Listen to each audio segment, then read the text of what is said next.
Bien, on va demander la bénédiction du Seigneur. Seigneur Jésus, nous voulons te remercier pour la joie que tu nous donnes d'être ensemble ce matin. Donne-nous, Seigneur, de garder cette joie dans le cœur pour louer ton saint nom, pour t'adorer. Toi qui seul es digne, Seigneur, de recevoir la louange de nos bouches, de nos cœurs. Merci, Seigneur, de nous accueillir en ce lieu. Merci, Seigneur, de nous bénir ce matin et de bénir aussi nos frères et sœurs qui ne peuvent se joindre à nous. Seigneur, tu vois ceux qui sont en souffrance, tu voudras les visiter et les réconforter en ton saint nom. Merci, Seigneur, d'être avec chacune et chacun d'entre nous en ce jour et de nous garder dans la communion de l'Esprit. En Jésus, nous te prions, Père. Amen. Amen. Alors, pour ceux qui suivent avec passion, parce que je vous connais, les acharnés de la parole du Seigneur, nous terminerons notre série des 5 couronnes de méditation sur les 5 couronnes. Et ce matin, nous parlerons, comme nous l'avons vu en entrant à l'église, nous parlerons de la couronne de gloire. Alors, 2 passages de la Bible nous parlent de cette couronne de gloire qui est destinée aux chrétiens fidèles. Tout d'abord dans la première aux Thessaloniciens, qui donc en effet notre espérance, notre joie, notre couronne de gloire. N'est-ce pas vous aussi devant notre Seigneur Jésus à son avènement? N'est-ce pas vous, en effet, dit Paul, notre couronne de gloire? Et puis l'apôtre Pierre écrira aussi, lorsque le souverain pasteur paraîtra, vous remporterez la couronne incorruptible de la gloire. Alors on remarque que la couronne de la gloire est chaque fois associée à une couronne que l'on a déjà vue ensemble, puisque nous avons déjà vu la couronne de joie ou de réjouissance ensemble, et aussi la couronne incorruptible. Et donc, vous voyez, le premier verset, la couronne de gloire est associée à la joie, et dans le deuxième passage, à l'incorruptibilité de sa nature.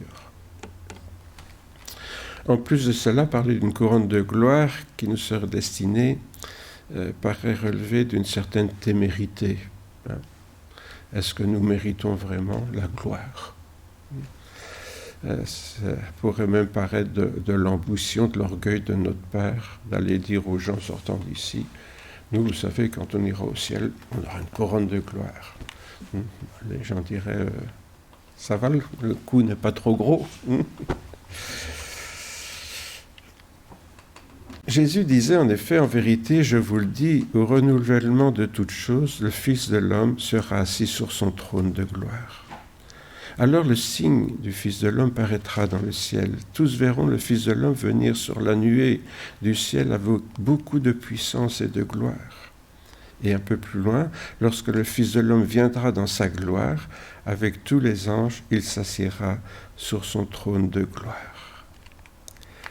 S'il y a un texte qui montre vraiment que Jésus est le seul digne de recevoir la gloire, c'est bien ces quelques mots où par 3 fois, peut-être même par 4 si on prend le dernier, Jésus rappelle que cette gloire est celle qui lui est réservée lorsqu'il paraîtra à la fin des temps. La gloire de notre Seigneur.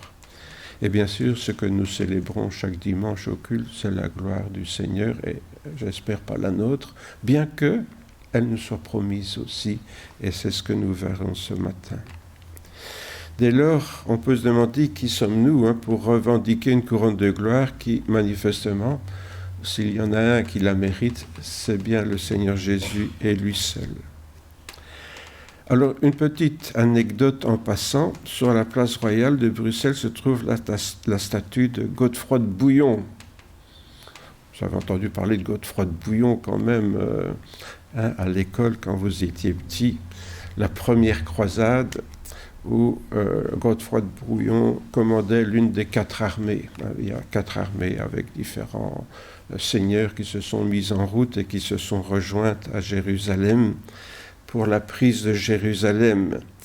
Et donc, le but, c'était d'aller libérer Jérusalem qui était occupée par les musulmans, puisque les chrétiens de l'époque rendaient un culte, bien sûr, au soi-disant tombeau du Christ. Depuis lors, on sait que ce n'est pas celui que tout le monde va visiter à Jérusalem, qui est celui du Christ, mais un autre qui est beaucoup plus cohérent par rapport au Golgotha.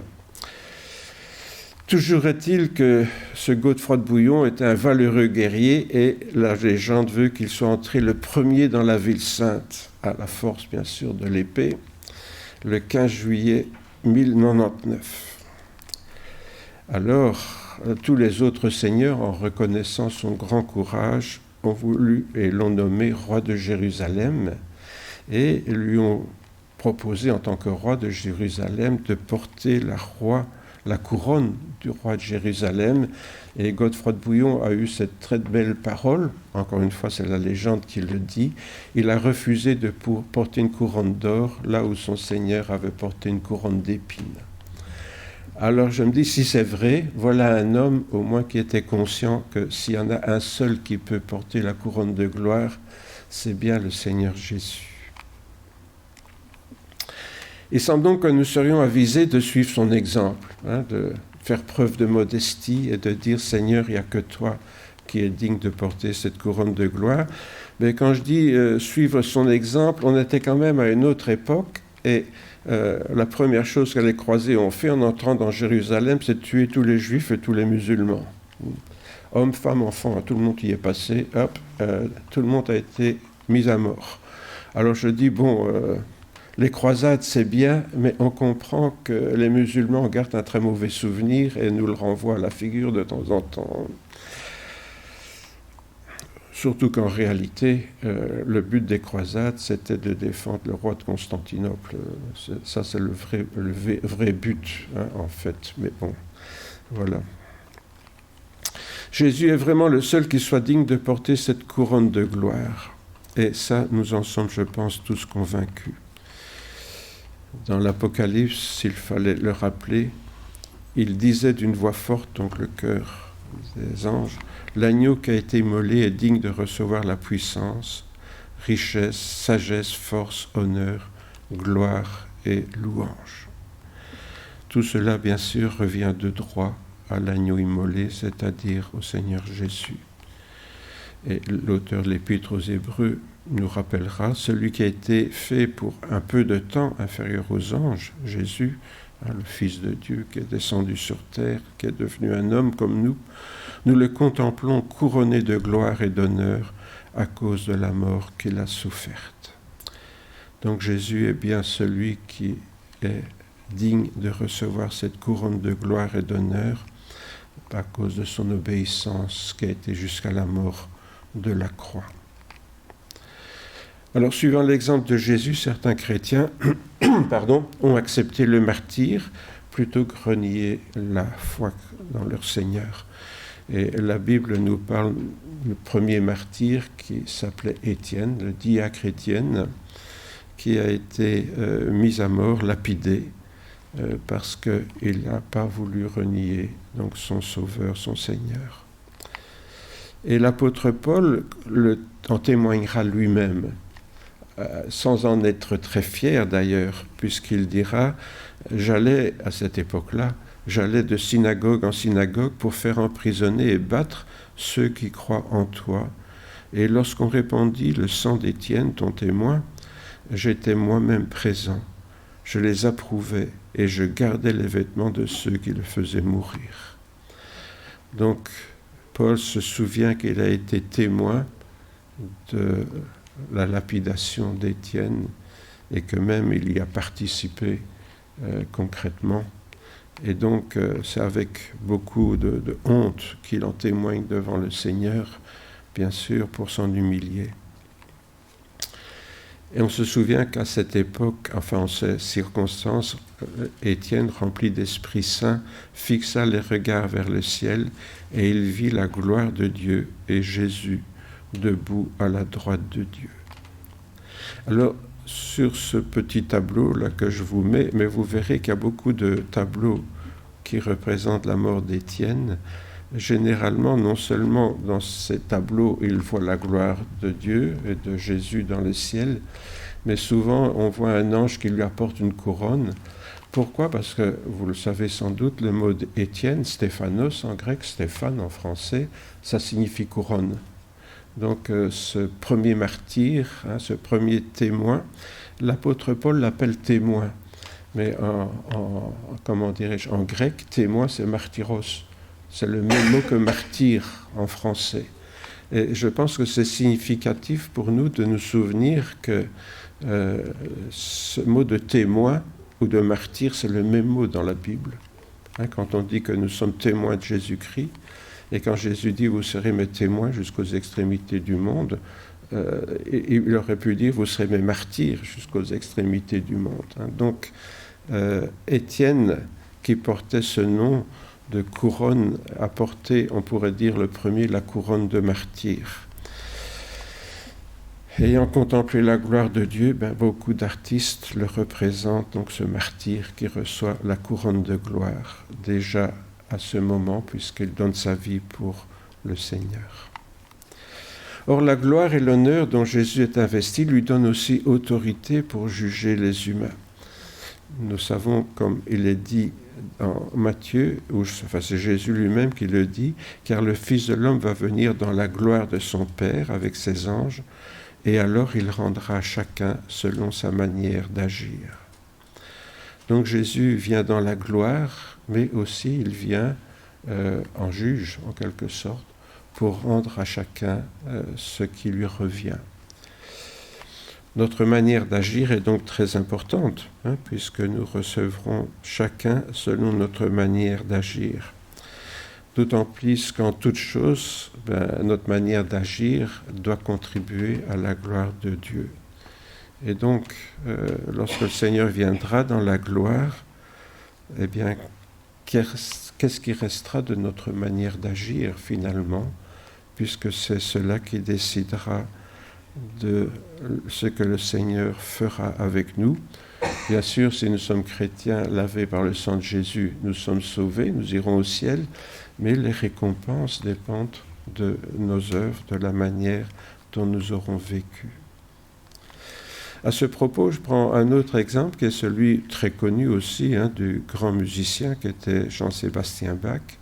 Il nous a laissé un très bel exemple puisque toutes ses œuvres, il les signait par 3 mots latins, Soli Deo Gloria, c'est-à-dire à la seule gloire de Dieu. Je vous mets ici un facsimilé d'une des œuvres de Jean-Sébastien Bach, où on voit comment il signe Soli Deo Gloria. Parfois, il met seulement les 3 lettres, S, D, G, donc Soli Deo Gloria, mais toujours il met à la fin de ses compositions musicales ces 3 lettres à la seule gloire de Dieu. Et je trouve formidable que cet homme qui fut sans doute un des plus grands musiciens qui a vécu sur terre, en tout cas qui a pu dans ses chants glorifier Dieu, puisqu'il était croyant vraiment. Il ne voulait pas que la gloire lui revienne, il voulait que tout revienne à Dieu. Ce qui est bien différent de la plupart des compositeurs et des musiciens aujourd'hui qui se présentent sur scène et qui attendent les applaudissements de la foule, bien sûr. Jean-Sébastien Bach ne voulait pas de cela. Tout ce qu'il faisait, c'était pour la gloire de Dieu. Et je trouve lui aussi est un bon exemple pour nous parce que quand on est des petites gens comme nous, on ne s'attend pas à ce que les foules nous applaudissent. Mais quand on est un personnage très important, refuser ces applaudissements, bien sûr, c'est beaucoup plus significatif. Il avait très bien compris, donc Jean-Sébastien Bach, qu'en tant qu'être humain, nous avons tous été créés pour célébrer la gloire de Dieu. Lui, il l'a particulièrement compris parce que ses œuvres étaient écrites pour célébrer la gloire de Dieu. Mais même si nous ne sommes pas des Jean-Sébastien Bach, notre vie aussi est destinée à servir à la gloire de Dieu dans notre petit coin, modestement. Nous ne passerons pas à la postérité comme lui, bien sûr. Enfin, je ne pense pas, à moins que certains d'entre vous deviennent vraiment célèbres, mais je pense qu'aucun de nous ne passera à la postérité comme cet homme, ce compositeur et ce musicien. mais nous sommes tous appelés à célébrer la gloire de Dieu. Et l'apôtre Paul nous le rappelle dans l'Épître aux Éphésiens, où je vous mets quelques extraits du premier chapitre. Dans son amour, Dieu nous a prédestinés à être adoptés pour célébrer la gloire de sa grâce qu'il nous a accordée en son bien-aimé. Je vous ai mis ce petit cœur où on voit notre main qui se met dans la grande main de Dieu, parce que nous avons été adoptés, c'est la clé. Nous sommes devenus les enfants de Dieu. Chacun d'entre nous, mon frère, ma sœur, tu es fils, tu es fille de Dieu. Et on va dire, ah merci Jésus, maintenant je suis ton enfant, c'est formidable. J'en pleure de joie. Oui. Mais lisons la suite. Nous avons été adoptés pour célébrer sa gloire. Est-ce que nous célébrons la gloire de Dieu? Parce que c'est pour ça que Dieu nous a adoptés. Il ne nous a pas adoptés juste parce qu'il nous aime. Bien sûr, il nous aime. Mais nous pouvons lui rendre cet amour en célébrant sa gloire, la gloire de sa grâce qu'il nous a accordée, parce que cette gloire reste une grâce que Dieu nous a accordée en son bien-aimé, bien sûr Jésus. En lui, toujours en Jésus, en Christ, nous avons aussi été mis à part, prédestinés selon le plan de sa volonté, afin que nous servions à célébrer sa gloire, nous qui d'avance avons espéré en Christ. Décidément, il insiste, l'apôtre Paul. Nous aussi, nous avons été mis à part, prédestinés. Ah là, maintenant, il insiste. Non seulement on a été adoptés, mais on a été prédestinés pour ça. Ça veut dire que quand Dieu a créé le monde, on était déjà prédestinés à célébrer sa gloire. C'est ça que ça veut dire. En lui, vous avez cru et vous avez été scellés du Saint-Esprit en vue de la rédemption de ceux que Dieu s'est acquis pour célébrer sa gloire. Heureusement, nous ne sommes pas seuls. Nous avons le Saint-Esprit pour nous y aider. Parce qu'il faut bien reconnaître que moi, tout seul, pour célébrer la gloire de Dieu, je n'aurais pas grand-chose vraiment à présenter, sauf ce que le Saint-Esprit m'aide à faire pour célébrer la gloire de Dieu. Ces quelques extraits nous montrent donc que cette célébration de la gloire de Dieu est une chose importante dans la perspective de la couronne de gloire que nous sommes appelés à partager avec le Seigneur. Nous avons été adoptés, nous avons été prédestinés et nous avons reçu le Saint-Esprit. 3 fois, l'apôtre Paul nous le répète, tout ça c'est pour célébrer la gloire de Dieu. C'est notre vocation, c'est pour ça qu'on est là. En fait, notre principal sujet de gloire est de pouvoir célébrer la gloire de Dieu avec nos faibles moyens. Célébrer la gloire de Dieu, c'est notre seul sujet de gloire. Lorsqu'on se présentera devant Dieu, Dieu nous demandera « Qu'est-ce que tu as fait pour moi ?» J'ai célébré ta gloire. J'espère qu'on pourra lui dire ça. Il y a beaucoup de manières de le faire.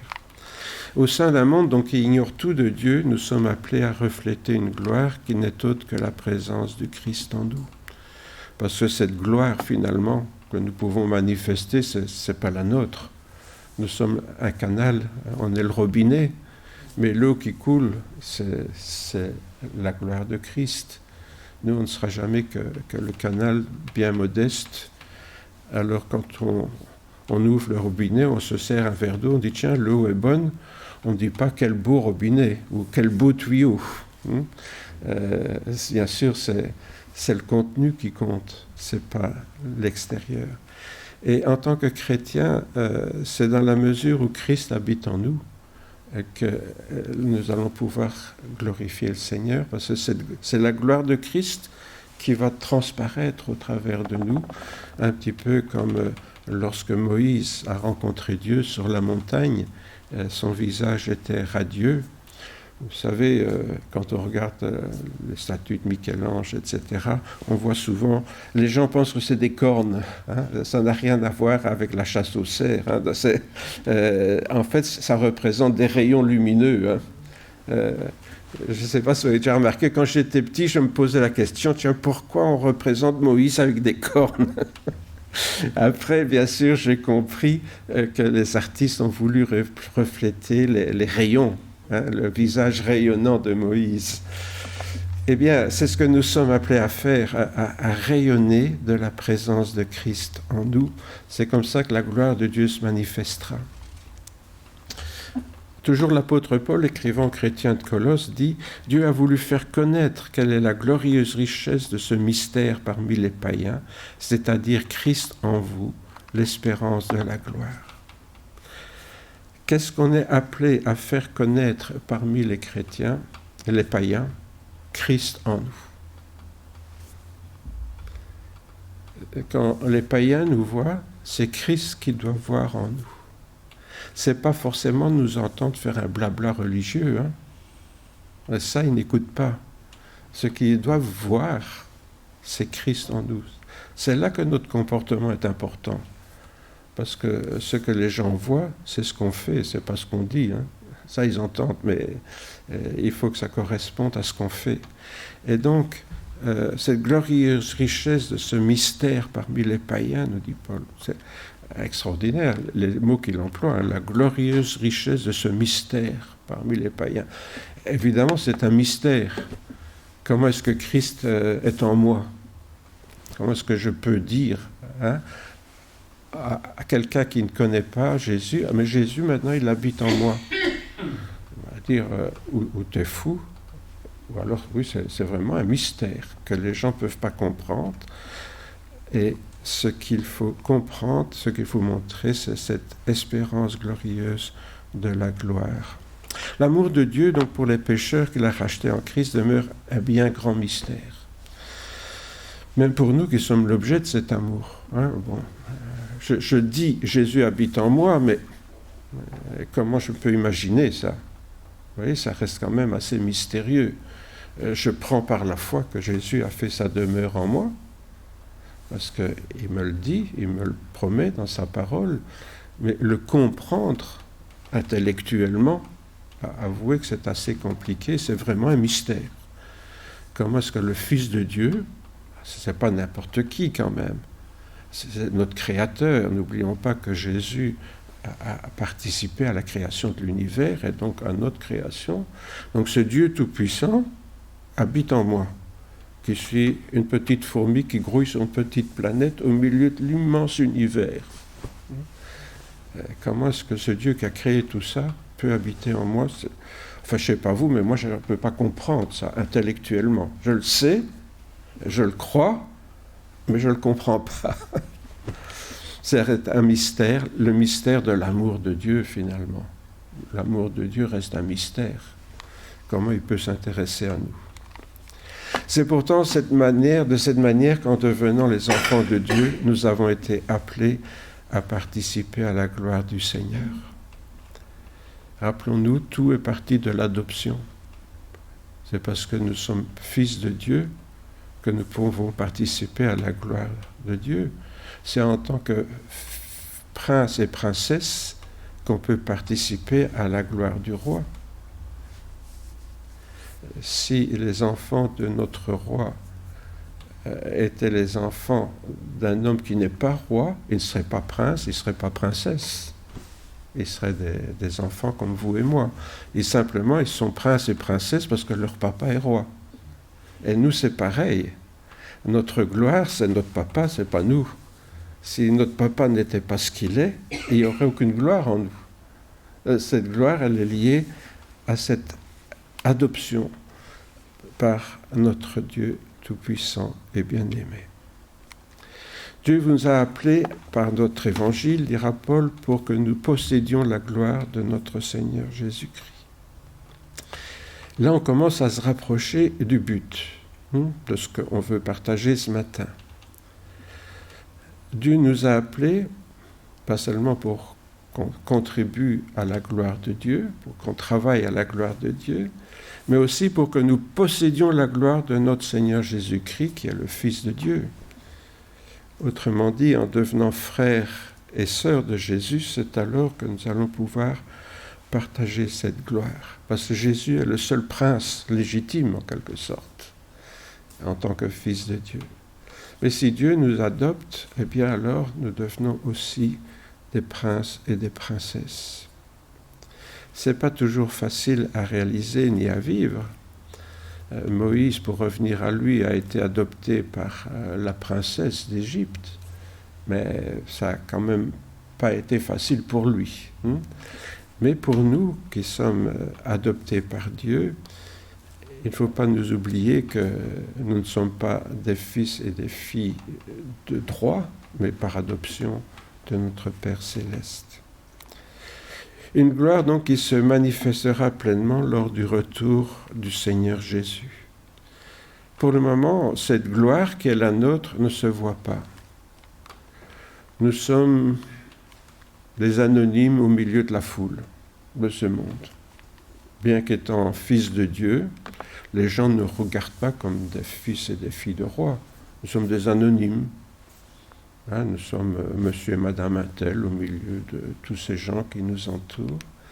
Mais cette gloire qui est la nôtre, c'est lorsque le Seigneur Jésus reviendra qu'elle se manifestera, qu'elle deviendra visible pour tout le monde.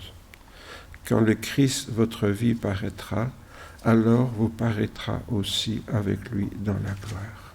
Vous croyez ça? Pour le moment, ça ne se voit pas, d'accord. Ça reste un mystère. Ça reste un mystère. Mais lorsque le Seigneur apparaîtra, alors vous paraîtrez aussi avec lui dans la gloire. Ne me demandez pas comment ça se passera. Encore une fois, je le crois, parce que la parole de Dieu me le dit. Mais comment imaginer lorsque le Seigneur Jésus reviendra que là, ma gloire paraîtra, enfin la vôtre aussi, pas seulement la mienne, mais notre gloire paraîtra à ce moment-là. Nous ne serons plus des anonymes, nous apparaîtrons clairement comme les enfants de Dieu, les frères et les sœurs de Jésus, ça sera visible pour tout le monde. Mais nous ne l'aurons pas, notre gloire ne sera jamais qu'une pâle copie de l'original, le Christ Jésus. Nous tous qui, le visage dévoilé, reflétons comme un miroir la gloire du Seigneur, nous sommes transformés à la même image de gloire en gloire, comme par le Seigneur l'Esprit. On nous a lu ce texte tout à l'heure. Très beau texte qui parle de ce travail en profondeur que le Seigneur apporte en nous, agit en nous, mais il nous rappelle que nous sommes le reflet, comme dans un miroir, de la gloire du Seigneur. Et un reflet, à l'époque, on vous l'a sans doute répété souvent, les miroirs n'avaient pas la qualité des miroirs d'aujourd'hui. C'était souvent une plaque de métal poli, où le visage se reflétait, mais fort imparfaitement. Et donc, ce reflet était, je dirais, une pâle copie de l'original. Et c'est ce que nous sommes finalement. Bien sûr, on l'a vu, le Christ en nous est appelé à se refléter, mais ça sera toujours un reflet imparfait. Nous ne sommes pas le Jésus. Nous ne sommes pas Jésus, nous n'avons pas toutes les qualités du Seigneur Jésus, mais cet amour du Seigneur, nous pouvons le refléter autour de nous au fur et à mesure que nous sommes transformés par l'action du Saint-Esprit en nous. C'est plus nous grandissons dans la présence du Seigneur, plus le Christ se manifeste en nous et plus il devient visible pour les autres, puisqu'on a vu que au milieu des païens, c'est ce que nous sommes appelés à faire, à représenter, à refléter le Christ au milieu des païens. Et donc, au travers de notre vie, bien que notre visage, comme dit Paul, soit voilé, c'est pas très net, mais nous sommes transformés de gloire en gloire pour ressembler, autrement dit, de plus en plus à ce que nous serons le jour où le Seigneur apparaîtra dans la gloire lors de son retour. Nous sommes appelés à grandir donc dans ce reflet, à ce que ce reflet soit de plus en plus net, on pourrait dire, de plus en plus évident. En réalité, nous deviendrons ce que le Seigneur avait voulu pour les humains quand il les a créés, à l'image, à la ressemblance de Dieu. La Genèse nous dit que nous avons été créés à l'image, à la ressemblance de Dieu. Et puis, avec le péché, nous avons perdu cette ressemblance. Nous sommes devenus des animaux comme les autres, un petit peu mieux, ou un pire, surtout pire, parce que les animaux sont moins méchants que les êtres humains. Et donc, on a perdu cette image de Dieu que Dieu avait voulu nous donner au moment de la création. Et dans le fond, nous sommes appelés à retrouver ce que Dieu nous avait créé, à nous rapprocher d'Adam, si vous voulez, à nous rapprocher de ce que Dieu avait fait de nous et qui a été perdu par le péché.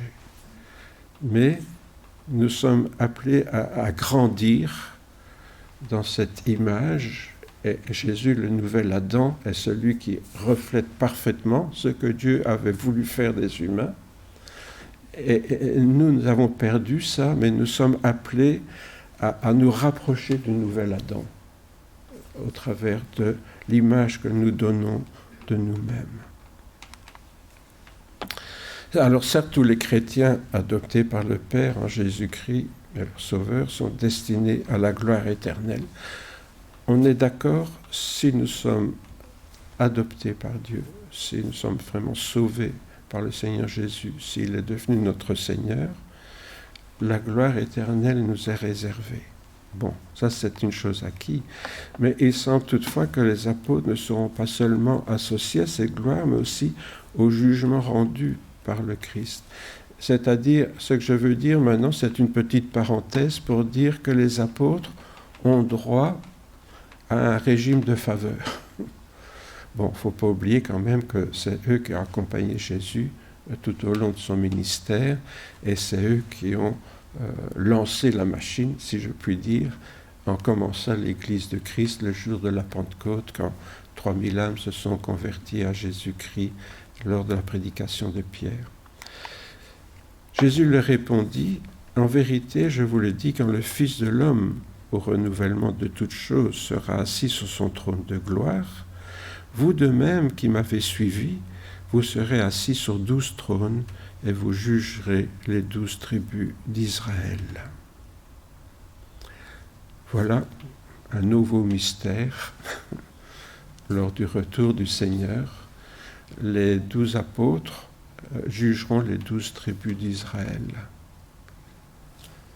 Juger, on ne sait pas exactement ce que ça veut dire pas dire condamner, mais les 12 apôtres jugeront les 12 tribus d'Israël dans leur comportement vis-à-vis de Dieu tout au long de leur existence et sans doute aussi lors de la venue de Jésus et après. N'oublions pas quand même qu'il y a beaucoup de Juifs qui ont accepté de se convertir à Jésus.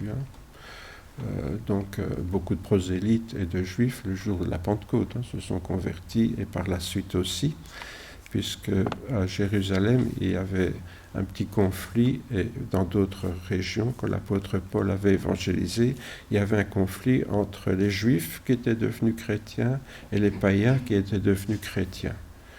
Je fais une petite parenthèse pour dire, on parle donc de judéo-chrétiens, ça veut dire des juifs qui sont devenus chrétiens, et de pagano-chrétiens, des païens qui sont devenus chrétiens. Et bien sûr, ils n'avaient pas le même feedback, comme on dit en bon français. Et les uns avaient toute la loi de Moïse derrière eux, et les autres n'avaient rien du tout que leur paganisme. Et donc, ils avaient une autre approche de la foi chrétienne, une même sensibilité, une sensibilité différente, et ça créait des tensions dans les églises. Et vous savez que l'apôtre Paul a été confronté à ça. Il est venu à Jérusalem demander conseil aux apôtres pour savoir qu'est-ce que je dois faire. Et Jacques leur a dit, n'exigez rien d'autre que de s'abstenir des sacrifices aux idoles et du sang. Et voilà, de ne pas les remettre sous la loi, sous prétexte qu'ils sont païens. Voilà. Donc, les apôtres jugeront les tribus d'Israël. Ils ont pour leur association à la gloire de Dieu une vocation particulière. Voilà, je ne voulais pas passer ça sous silence parce que la Bible en parle, mais les apôtres seront donc associés à ce tribunal divin. Par contre, ce qui est écrit pour les anciens dans l'Église est sans doute valable pour tous les chrétiens, puisque nous sommes tous au service du Christ et de nos frères et sœurs. Alors, qu'est-ce que Pierre dit à propos des anciens? Eh bien, il dit ceci. C'est pour les anciens, mais encore une fois, réfléchissons que c'est aussi notre responsabilité à tous, puisque nous sommes tous appelés à nous laver les pieds les uns des autres. J'exhorte donc les anciens qui sont parmi vous, moi ancien comme eux, c'est l'apôtre Pierre qui parle, moi ancien comme eux, témoins des souffrances du Christ et participant à la gloire qui doit être révélée. Remarquez bien l'expression participant à la gloire qui doit être révélée. Donc on y participe déjà maintenant, mais elle sera révélée. Vous vous rappelez ce que j'ai dit tout à l'heure, lorsque le Seigneur Jésus reviendra.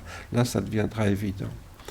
Faites paître le troupeau de Dieu qui est avec vous, non par contrainte, mais volontairement selon Dieu, ni pour un gain sordide, mais de bon cœur, non en tyrannisant ceux qui vous sont confiés, mais en devenant les modèles du troupeau.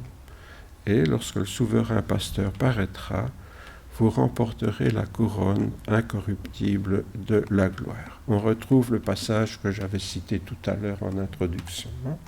Vous remporterez la couronne incorruptible de la gloire. Alors on a vu que les anciens ne sont pas les seuls à participer dès maintenant à la gloire qui sera révélée plus tard. Donc je pense qu'on peut dire que pour recevoir la couronne de gloire, le service de chaque chrétien doit répondre au moins aux 3 critères que l'apôtre donne pour les anciens. Et quels sont ces 3 critères? Je vous le rappelle, de manière un peu humoristique. Servir non par contrainte, mais volontairement selon Dieu. Parce qu'on peut faire les choses parce que se sent obligé à les faire, ou bien on les fait de bon cœur. Faites toutes choses de bon cœur, comme pour le Seigneur. Non pour un gain sordide, mais de bon cœur. Pourquoi? Parce que c'est vrai que la religion est en soi un moyen de gagner sa vie. C'est même un des plus vieux métiers du monde, avec les prostituées. Donc on dit toujours que c'est les 2 plus vieux métiers du monde, la prostitution et la religion. Pourquoi? Parce qu'on tient les gens par les passions. Les superstitions et la sexualité sont 2 gros bras de levier qui font marcher l'humanité. Et donc, un gain sordide peut être un moyen de, de s'investir dans la religion, mais de bon cœur. Non en harcelant les autres, mais en devenant des modèles dans l'assemblée. Voilà comment nous sommes appelés à servir le Seigneur en tant que chrétiens. Dès lors, notre vie deviendra chaque jour comme un culte que nous allons rendre à Dieu. Parce que pourquoi? Nous allons servir Dieu de cette manière-là. Et servir Dieu, c'est le travail des prêtres, c'est le travail de tous ceux qui sont au service de Dieu. Or, l'Église a cette particularité que ce n'est pas les pasteurs et les anciens qui sont seulement les prêtres qui servent Dieu dans l'Église, mais c'est nous tous qui avons été prédestinés, comme on l'a vu tout à l'heure, là, selon le plan de la volonté de Dieu. Rappelez-vous, nous avons lu ça, afin que nous servions à célébrer sa gloire. C'est notre but à tous de célébrer la gloire de Dieu. Autrement dit, cela fait de nous des sacrificateurs qui sont consacrés à la célébration de Dieu. On devrait considérer que tous, enfin, pas considérer, c'est la réalité, que tous nous sommes des prêtres qui servent Dieu, des sacrificateurs qui servent Dieu. Et c'est comme ça qu'on célèbre. Quand on dit célébrer un culte, c'est quelque chose qui implique un rassemblement religieux dans un lieu saint.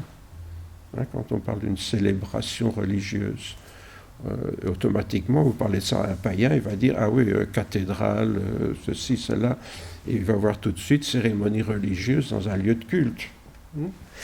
Or, nous oublions parfois que toute notre vie devrait être ce lieu de culte où nous célébrons Dieu. Nous sommes tous appelés à devenir des célébrateurs de la gloire de Dieu.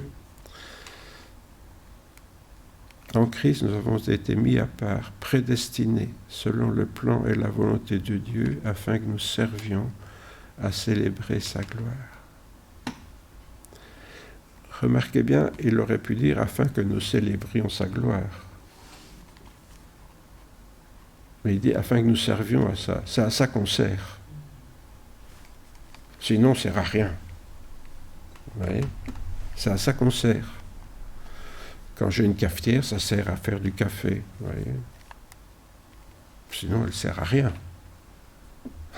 Donc, quand Paul dit ici que nous servons à célébrer la gloire de Dieu, ça veut dire que nous sommes la cafetière qui fait le café, quoi. Sinon, on ne sert à rien. Sauf que ce n'est pas le café qu'on fait, on sert à célébrer la gloire de Dieu. À celui qui nous aime, dira encore une fois dans l'Apocalypse, à celui qui nous à celui qui nous aime, qui nous a délivrés de nos péchés par son sang, qui a fait de nous un royaume, des sacrificateurs pour Dieu son Père, à lui la gloire, le pouvoir au siècle des siècles. Amen. Le Seigneur a voulu faire de nous un royaume, des sacrificateurs. Vous voyez, ce n'est pas seulement les pasteurs ou les anciens, c'est nous, le royaume de Dieu, qui sommes un royaume de sacrificateurs. Je vous ai déjà dit, là, avec la Sabam, je disais, dans notre église, il n'y a pas de spectateurs, il n'y a que des acteurs qui chantent. Or, la Sabam, c'est pour quand on fait un spectacle. Mais s'il n'y a pas de spectateurs, il n'y a pas de Sabam à payer. J'avais discuté de ça avec le monsieur de la Sabam, et ça a marché, en partie. Mais il nous demande presque rien par an, donc c'est bien. Il n'y a pas de spectateurs parmi nous. Il n'y a que des célébrants. Quand nous chantons des cantiques le matin, qu'est-ce que nous faisons ? Nous célébrons la gloire de Dieu, tous ensemble. C'est une célébration. Nous sommes tous des prêtres et des prêtresses, nous sommes tous des prêtres en train de célébrer Dieu. Nous le faisons par nos chants, mais on peut le faire en priant le Seigneur, en le servant là où il nous a placés, même en sortant d'ici. Nous sommes là pour célébrer Dieu. Donc nous sommes acteurs, nous ne sommes pas spectateurs. Le problème, voyez-vous, aujourd'hui, c'est que la tendance est de venir à l'église comme pour assister à un spectacle. Il y a un groupe de chant, il y a un pasteur qui prêche, et nous on regarde et on évalue le spectacle. Ah, c'était bien aujourd'hui. Il ne se serait pas foulé aujourd'hui. Vous voyez, on évalue. Alors, si on en est là, ça veut dire qu'on devient des spectateurs. Ça, c'est bien dangereux, parce qu'alors, on ne sert plus à rien. Vous voyez, un spectateur, il ne sert à rien dans le spectacle. Il vient se faire plaisir, il vient profiter du spectacle, mais il ne fait rien. Vous voyez ? Donc, nous servons à célébrer la gloire de Dieu. N'oublions pas ça. Sinon, on ne sert à rien. C'est pourquoi l'apôtre Paul peut nous assurer que lorsque le souverain pasteur paraîtra, nous remporterons la couronne incorruptible de la gloire. Je vous ai mis une petite miniature là, qui date du VIe siècle. C'est la seule que j'ai trouvée en rapport avec les rachetés lors du retour du Seigneur. C'est un certain César d'Arles en France qui a fait cette petite miniature. Et vous remarquez ce qu'elle a de particulier, je ne sais pas si ça se voit d'où vous êtes. Regardez la foule qui est devant Jésus. Qu'est-ce qu'ils brandissent ? Leur couronne. C'est le seul petit dessin que j'ai trouvé où un dessinateur des choses de Dieu a compris que lorsque le Seigneur reviendra, nous paraîtrons tous avec notre couronne de gloire. C'est beau, hein, moi ça m'a beaucoup touché de trouver ce petit dessin un peu naïf là, mais qui nous montre que lorsque le Seigneur reviendra, eh bien nous aurons cette couronne de gloire. Et voilà, cet homme, il avait compris ça, que lorsque le Seigneur reviendra dans la gloire avec les saints anges et les saints, les apôtres, etc., nous recevrons notre couronne de gloire deviendra manifeste à ce moment-là. Pour le moment, elle est cachée. Nous l'avons déjà par la foi, mais elle est cachée. Et aux yeux des païens, elle n'apparaît pas, ou très peu. Mais nous la recevrons le jour où le Seigneur reviendra, pour peu que nous ayons servi à quoi ? À célébrer sa gloire. Voilà, je vous invite à prier quelques instants. Oui, aujourd'hui, je suis avec un Jésus en jean. Hein. Je ne sais pas si vous avez remarqué. Il faut parfois rester un peu moderne. Je suis sûr que si Jésus vivait aujourd'hui, il serait en jean. Alors voilà. Mais j'aimais bien aussi ce petit dessin parce que, il y a de temps en temps, comme ça, des gens qui ont compris comment on peut être un enfant et avoir déjà sa couronne de gloire. Si on a donné son cœur à Jésus et qu'on veut le servir. On célèbre la gloire du Seigneur et les enfants peuvent déjà porter cette couronne de gloire avec étonnement. Hein, je vois là, à droite là, le petit garçon qui regarde sa couronne, là, il est tout étonné de l'avoir dans les mains. Eh bien, partageons l'étonnement de cet enfant. Étonnons-nous de cette couronne de gloire que déjà le Seigneur nous a donnée, mais que nous porterons manifestement le jour du retour du Seigneur. Je vous invite à prier. Merci Seigneur pour ta gloire, merci pour ton amour, merci Seigneur pour cette vocation à laquelle tu nous appelles. Faire de nous Seigneur des prêtres, des prêtresses qui servent à glorifier ton saint nom.